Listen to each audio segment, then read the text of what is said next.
Cette émission est présentée par Probaclac. Mesdames et messieurs, bienvenue à l'émission. Une émission qui a pour but de vous informer sur le bénévolat d'une toute autre façon. Pour ce faire, je suis entourée de deux invités auxquels je propose une thématique et nous échangeons sur celle-ci. Cette semaine, l'art, le don, l'implication sociale. Préparez-vous à être informés, à réfléchir pour éveiller le cœur de Bénélove qui sommeille en vous, car du cœur à l'action, je Bénélove.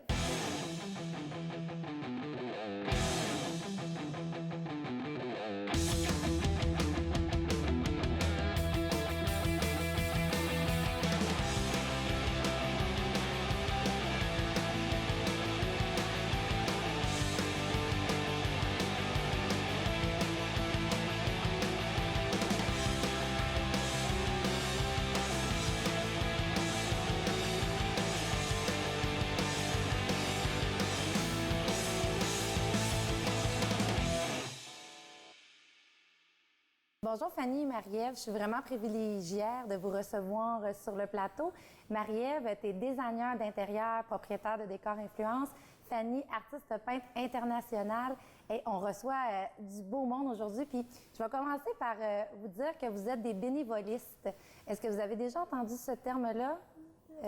Oui, un peu. Être un bénévoliste, en fait, c'est offrir de ses compétences au bénéfice de la communauté gratuitement ou à moindre coût. Et vous êtes des bénévolistes parce que vous offrez vos compétences à vos communautés. Puis je vais commencer avec toi, Marie-Ève. Oui. Décor Influence, tu fais du design, tu es Bénélove. Parle-moi un petit peu de toi. Oui, bien, depuis 10 ans, je suis dans le domaine du design d'intérieur. Donc, j'ai mon entreprise depuis 2009. Donc, Décor Influence, c'est une boîte de design qui est spécialisée dans le design clé en main. On essaie d'apporter un peu de bonheur à l'intérieur de la maison et d'être bien à l'intérieur du décor qu'on choisit.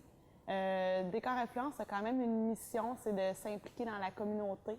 Donc, ce que nous, on veut, c'est vraiment... On choisit nos causes et puis on décide de s'impliquer à travers notre temps et nos partenaires qui nous suivent dans tous nos projets. Fait que dans ta mission en tant qu'entrepreneur, c'est vraiment, en fait, tu privilégies de vraiment aider la communauté. Pour toi, c'est important de ne pas juste offrir un service, mais d'apporter du bien-être à tes clients? Exactement, exactement. Autant pour mes clients que les gens que je choisis d'aider, je trouve ça important que l'expérience de rénovation et de design d'intérieur se passe dans la joie de vivre, finalement. Dans une belle atmosphère. Dans une belle atmosphère. Le client, c'est pas un numéro, donc on veut vraiment établir un contact humain puis qu'il y ait une belle expérience. Oui, puis tu t'es impliqué vraiment là, avec ton entreprise. Je veux que tu me parles un petit peu là, du cas de Léonie. C'est vraiment exceptionnel. Tu as fait un projet de rénovation pour cette petite fille-là qui est malade, finalement. Oui, exactement. Léonie, dans le fond, elle a une maladie orpheline et elle avait besoin, à ce moment-là, ça fait environ 1 an, elle avait besoin d'avoir une salle de bain adaptée parce que la petite fille, l'enfant, va porter des couches pour le reste de sa vie. Ses parents doivent la changer continuellement et au fur et à mesure qu'elle grandissait, les besoins de la salle de bain n'étaient plus adaptés. Fait qu'elle va jamais guérir, là. Elle va vivre avec sa maladie tout au long de sa vie. Exactement, exactement. Donc, les parents vont avoir besoin de la changer. Et un endroit où est-ce qu'elle est bien, c'est dans l'eau. Et à ce moment-là, c'était un condo, donc les parents n'avaient pas la possibilité d'avoir une piscine. Fait que c'était d'avoir une baignoire un petit peu plus élargie, puis un espace pour la changer convenable au sol. Et d'avoir des espaces dégagés, étant donné que, bon, elle doit bouger. Fait que toi, mais comment tu fais? Je veux dire, là, il y a des entrepreneurs qui doivent nous écouter ou même des gens qui disent, ouais, mais comment tu as su, premièrement, que Léonie avait ce besoin-là? Puis qu'est-ce qui a fait que tu as décidé quand même de donner de ton temps? Parce que je veux dire, pendant que tu t'occupes de Léonie, tu n'es pas en train de servir des clients pour faire de l'argent, mais c'est quand même merveilleux ce que tu fais. Bien, c'est un choix, je pense. C'est sûr qu'on peut décider d'axer seulement sur la productivité. Moi, j'ai décidé d'avoir quand même une partie humaine. Je suis une maman, moi aussi, donc ça fait partie un peu de mes priorités dans la vie. Puis, dans le fond, Léonie, pour répondre à ta question, je l'ai appris par un autre entrepreneur avec qui je travaille, ma fournisseur en plomberie, qui, elle, s'impliquait dans le projet. Elle fournissait tout ce qui était plomberie pour la salle de bain. Puis, j'ai tout simplement affaire de concevoir le concept de la salle de bain. Puis là, aujourd'hui, là, ça a été fait. Fait que là, j'imagine que ça améliore aussi la qualité de vie beaucoup de l'enfant. Oui, oui. Dans ce cas-là, par contre, ils ont quand même décidé de déménager pour agrandir l'espace, mais honnêtement, pour leur durée de vie dans le condo, ça les a vraiment aidés. Et dans le fond, le fait de l'avoir fait une fois, j'imagine que toi, tu as envie de répéter cette expérience-là parce que tu as vu le bénéfice direct que ça apporte autour de cet enfant malade-là, mais aussi des personnes, parce que souvent, on pense à la personne malade, mais les gens, les parents, qu'il faut qu'ils s'occupent de l'enfant, ça change leur qualité de vie, là. Oui, exactement. J'ai tellement aimé l'expérience, finalement, qu'on a décidé de réitérer une deuxième fois avec une deuxième enfant. Wow. Elle avait un cancer, dans le fond, du cerveau. Puis, au fur et à mesure de sa maladie, elle a réalisé qu'elle aimait cuisiner avec sa mère. Et donc, c'est une petite fille qui aimait beaucoup le design d'intérieur, qui aimait la mode. Donc, elle désirait avoir une cuisine à son goût. Fait qu'on a embarqué un paquet de fournisseurs avec nous, puis on a créé une cuisine à son goût où est-ce qu'elle pouvait cuisiner avec sa mère. Puis j'aime beaucoup le fait, tu dis qu'on réunit des gens, parce que souvent, quand on a une idée, on se sent seul, mais le fait d'en parler aux autres, ça peut mener à des projets concrets qui font une différence. Je trouve que ce que tu parles depuis tantôt, tu es comme, oui, il y a quelqu'un qui t'a approché, t'as embarqué, mais vous avez approché beaucoup de gens. C'est ce qui a permis de rendre votre action concrète. Puis tu participes aussi, je pense, à participer au gala de la robe rouge au printemps. Donc, explique-moi un petit peu, ça aussi, c'est une expérience bénévole un peu différente. Oui, exactement. C'était autant pour le défi, honnêtement, ça m'intéressait vraiment de faire l'événementiel. Et pour la cause, bien sûr, dans le fond, les maladies du cœur, c'est une des maladies qui va toucher le plus de femmes au Québec. Donc, Décor Influence a décidé de s'occuper de l'ambiance du décor parce que, en général, ces événements-là, c'est que du bénévolat, ou pratiquement. Donc, nous, on s'est impliqués en termes de temps et un petit peu monétairement à concevoir le décor au niveau de la place des cocktails, tout ça. C'est incroyable parce que tu représentes vraiment la génération Y qui veut s'impliquer, puis il va offrir de ses compétences. Puis aussi, j'imagine qu'en faisant les décors, ça te permet aussi de pratiquer ton art. Exactement. Parce que je considère que c'est un art être une designer d'intérieur. Oui. Puis je vais préciser, parce que tu n'en as pas parlé, mais c'est toi aussi qui as conçu le décor de la télévision régionale de Laval, qui est un OBNL. Oui. Et tu as tout de suite embarqué quand on t'a appelé. Oui. C'est merveilleux. Merci. Ce que tu fais vraiment, c'est inspirant, là, une vraie bénévoliste. Et là, j'en ai un autre avec moi qui est dans un domaine, oui, de l'art, mais quand même, tu exploites tes compétences en bénévolat d'une façon particulière. Tu es une artiste peintre du Québec, mais tu exposes aussi à Miami. Je veux que tu me parles de toi, Fanny Rice, qui est avec nous. Oui, en fait, je suis représentée par la Galerie d'art Art Fusion de Miami. C'est une des plus grosses galeries de la Floride. J'expose quelques tableaux là-bas. J'ai aussi une entente avec les boutiques Germain-Larivière du Québec, où est-ce que les clients peuvent aller se procurer mes tableaux. Ils ont une collection exclusive de Rice. Sinon, principalement, là, ma technique, c'est vraiment une technique mixte qui est très colorée, très vivante, beaucoup de texture, un effet glacé sur mes tableaux. C'est la toile qui est en arrière de nous, là, pour ceux qui l'auraient pas remarqué, c'est une toile Rice. Oui, c'est ça. Donc là, comme on peut voir, mes toiles sont vraiment inspirées des paysages océaniques, donc beaucoup de bleu, de fluidité. En fait, moi, ce que je veux là, en faisant mon art, c'est vraiment de faire rêver les amateurs d'art et les collectionneurs.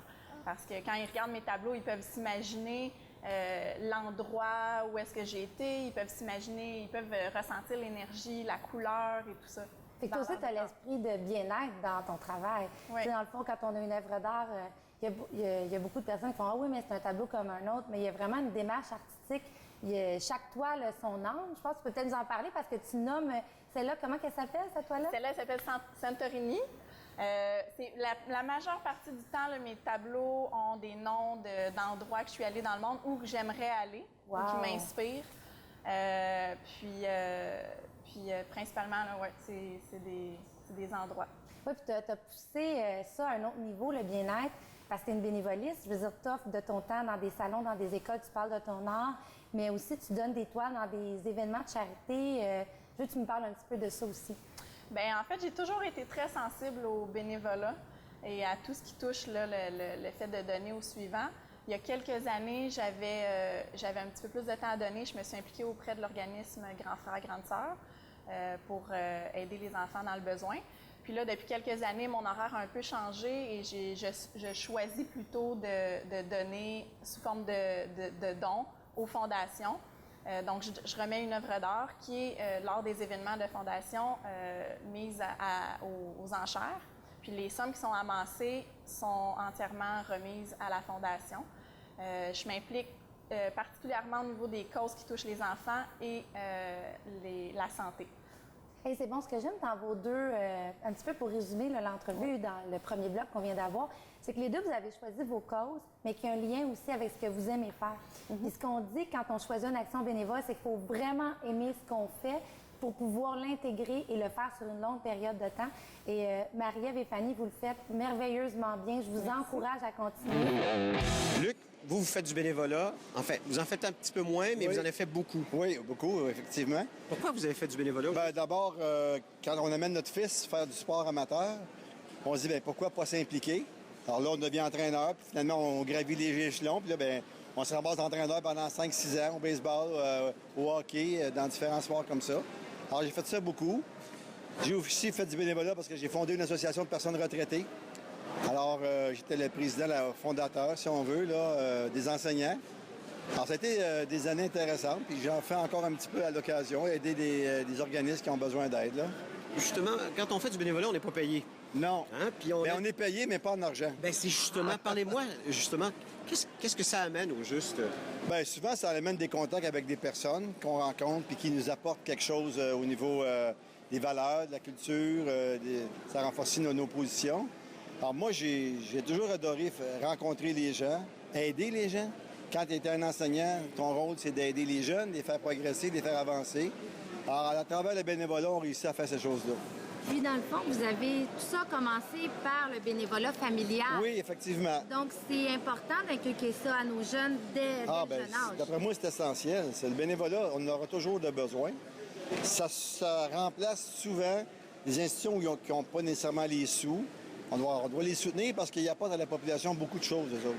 Ils portent beaucoup de leurs valeurs, de leurs émotions, de leur compréhension des problèmes des gens. Alors, le bénévolat, ça a toujours fait partie de ma vie, je pense. Avez-vous réussi à transmettre cet amour du bénévolat à vos propres enfants? Bien là, mon fils, il y a des enfants ils ont 3-4 ans, puis il me dit qu'il commence à coacher au baseball, là, ils sont plus jeunes, là, qu'il a 4 ans. Là. Alors, je pense qu'il va suivre la tradition.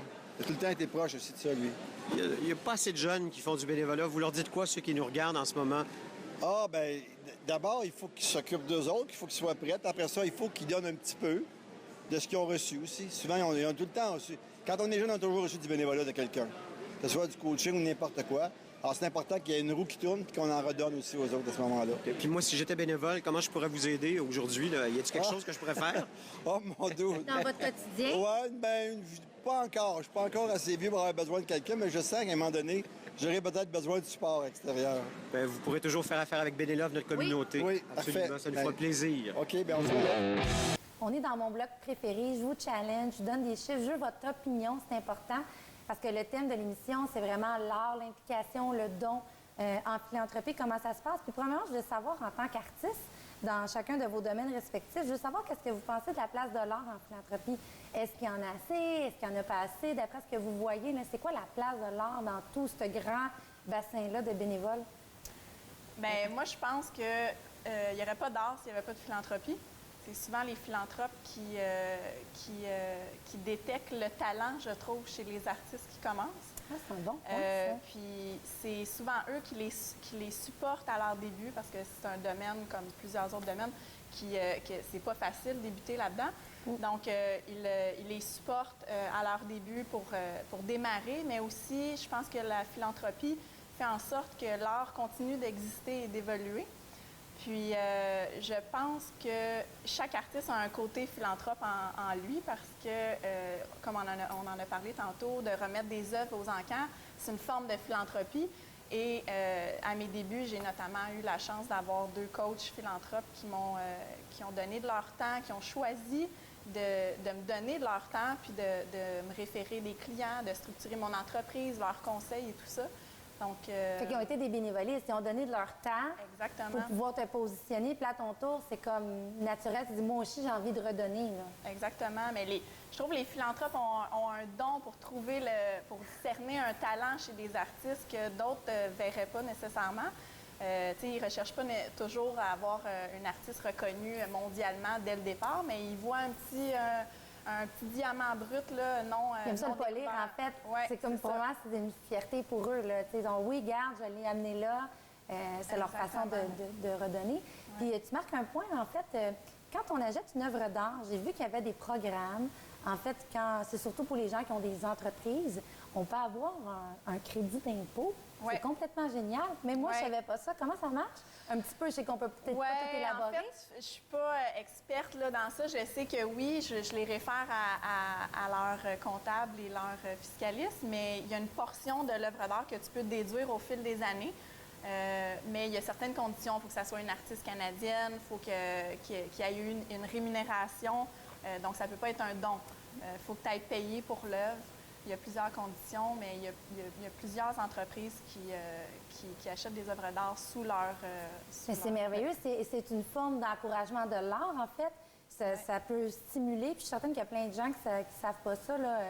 En fait, tant qu'à donner l'argent juste à l'impôt, je pense que c'est fun d'avoir une super belle toile dans son salon. Je pense que c'est une façon aussi de contrer le fait des œuvres faites à la chaîne, dans des moins bonnes conditions aussi dans d'autres pays, sans les nommer.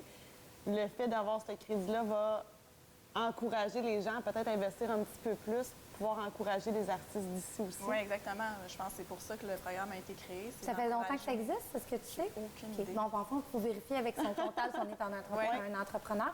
Mais j'aime aussi beaucoup le slogan, puis ça m'amène à parler de ça, c'est on dit beaucoup acheter localement. Moi, je dis donner localement. Oui. Mais toi, tu rencontres plein de gens qui veulent refaire leur design, des toiles Confani. Oui. Est-ce que tu stimules l'achat local? Oui. Est-ce qu'il y en a beaucoup?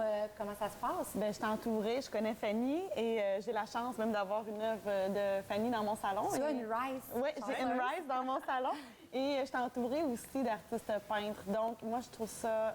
Je ne peux pas tordre le bras de mes clients, malheureusement, à ce niveau-là. Mais est-ce que c'est comment? Est-ce que ça vient naturellement ou on a encore du travail à faire? On a du travail à faire encore. C'est pas naturel pour les gens parce qu'ils voient justement des fois la différence de prix. Ils ne voient pas la valeur que ça va prendre avec le temps, le fait d'avoir une toile unique. Mais moi, j'encourage à tout moment d'y aller vers une toile qui va nous représenter finalement, puis qui va être à notre image, qui va être un sur-mesure pour le client, qui signifie quelque chose puis qui va pouvoir être même remis de génération en génération. Oui, c'est un bel héritage, en fait, d'avoir une toile, là.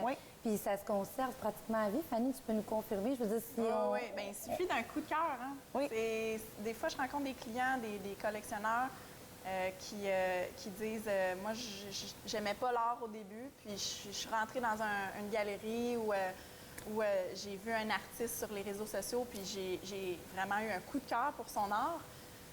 Donc, c'est là que ça part. Puis à partir de là, c'est ça, on n'est pas obligé d'être expert en art pour non, parce que moi, j'ai des cours d'histoire de l'art au cégep. J'ai vraiment aimé ça. Mais honnêtement, j'ai commencé à acheter des toiles dans des levées de fonds, dans des encans. Puis je trouve que c'est un bon moyen de découvrir les artistes. Fait que j'encourage vraiment que ce soit n'importe quelle forme d'art. On peut cuisiner, on peut être designer, tout ça. En fait, moi, ça m'a fait renouer avec mon sentiment que l'art, c'est une forme d'expression. Donc, oui, c'est une belle niche à découvrir. Puis, j'avais envie de parler avec vous d'un événement qui a lieu uniquement à Montréal pour l'instant, mais mon petit doigt me dit que ça s'en vient sur la Rive-Nord. Le Bénévotant, est-ce que vous aviez déjà entendu parler de ça avant que je vous en parle? Non. En fait, le Bénévotant, pour situer les gens à la maison, c'est qu'on achète des toiles d'artistes et c'est un événement qui a lieu pendant une soirée. Les gens, en fait, sont invités à miser sur les toiles par des heures de bénévolat. Mais ce que je trouve merveilleux dans ce concept-là, c'est que l'artiste, en fait, vend une toile. Je dis bien que la toile est achetée. Donc, on vient de créer, en fait, on parle de stimuler l'achat local. L'achat local est stimulé. En fait, on vient combler un besoin de la société parce qu'on sait qu'on manque de bénévoles. Hein? Il y a 25 des gens qui font 75 du bénévolat. Donc, les gens, au lieu de miser de l'argent sur une toile, ils misent du temps. Donc, moi, si je vois une œuvre de Rice, je pourrais dire, bien, je vais donner 10 heures de mon temps. Et à la fin, en fait, de la soirée, ceux qui ont misé le plus grand nombre en temps remportent la toile. Okay. Et ce qui fait qu'ils sont capables d'amasser beaucoup d'heures en bénévolat dans différents organismes montréalais. Qu'est-ce que vous pensez de ça? Ça serait-tu quelque chose que vous auriez envie de participer? Vous en pensez quoi? Totalement. Je trouve ça génial comme concept. Premièrement, ça ouvre la porte à des gens à découvrir l'art, de cette façon-là, de dire, bien, je vais peut-être pouvoir me le permettre comme ça.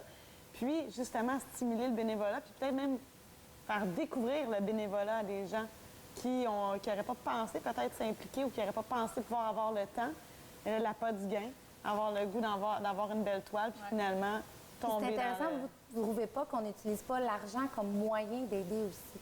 Parce qu'on entend souvent, puis je suis sûre que vous le vivez, là, « Ouais, mais tu donnes pas de ton argent, tu donnes pas de ton temps, c'est ton travail, c'est pas du bénévolat. » C'est ce qui m'amène aussi un petit peu dans... Vous pensez quoi de ça quand les gens vous disent « Ouais, mais c'est ton travail, de toute façon, tu es obligé de redonner, là. » Ça vous arrive? Bien, moi, je pense qu'il ne faut pas miser sur ces commentaires-là, c'est certain, mais il va toujours avoir des gens qui vont dire ça parce qu'ils n'en font pas du bénévolat, eux, c'est certain, mais il y a différentes formes de bénévolat. Que ça soit au niveau du temps que tu donnes, des conseils, c'est pas nécessairement toujours en termes de temps. Ça peut être des dons que tu fais comme les œuvres d'art dans les encans.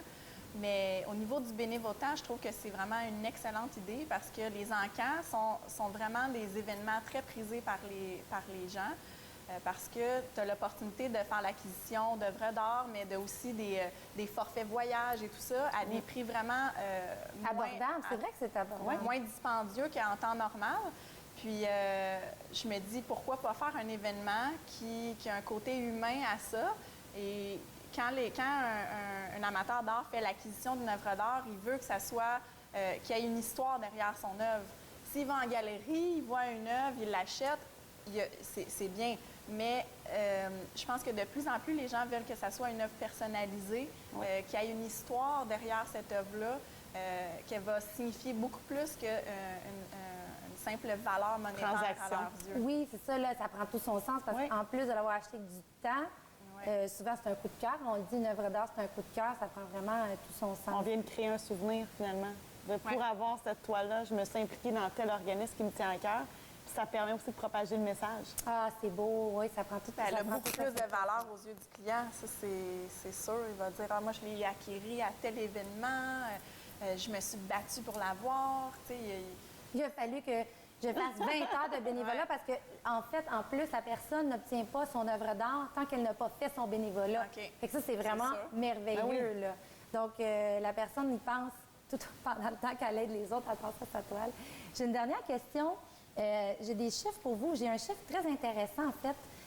Au niveau du don, c'est 108 millions de dollars en argent que ça représente les dons au niveau de l'art à travers le Canada.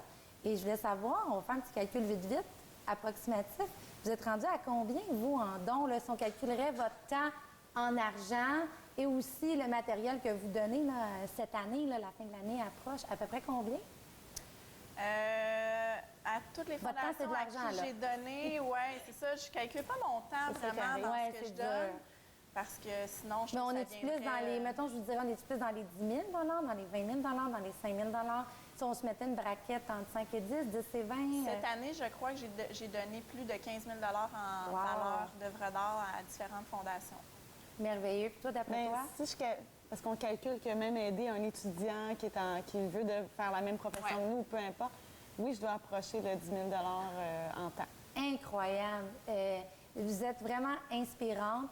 En fait, c'est 1 des dons monétaires qui sont remis à travers la culture pour soutenir notre communauté. Je vous remercie d'avoir accepté l'invitation et je vais continuer à vous suivre sur vos pages respectives des réseaux sociaux. Merci, Peggy. Merci. Ça fait plaisir.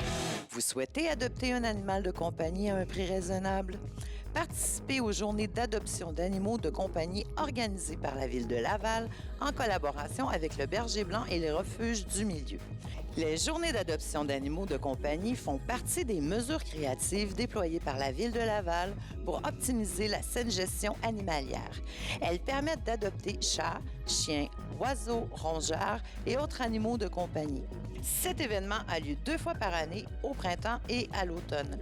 Pour connaître la prochaine date, consultez le www.animaux.laval.ca. Lors de cette journée, divers refuges amènent des animaux abandonnés pour l'adoption. Tous les animaux présents et prêts à être adoptés sont stérilisés et vaccinés. Ils sont offerts à des prix très raisonnables qui varient selon l'animal choisi.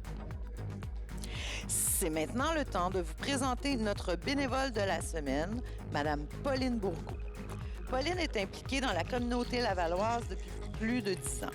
Elle est notamment caméraman pour la télévision régionale de Laval. C'est ainsi qu'elle peut couvrir les événements qui se déroulent dans la ville. C'est déjà tout pour cette semaine et nous avons une mission pour vous et vous courez la chance de gagner une magnifique tablette intelligente. Vous devez vous rendre sur la page Facebook et répondre à la question de la semaine. Cette semaine, je veux savoir si vous avez déjà acheté une œuvre d'art dans une collecte ou une campagne de financement. Donc, rendez-vous sur la page Facebook, répondez à la question. Et si vous partagez votre question à votre communauté Facebook, vous doublez la chance de remporter la tablette intelligente. Sur ce, je vous souhaite une bonne semaine et c'est un rendez-vous pour une autre émission du Cœur à l'action.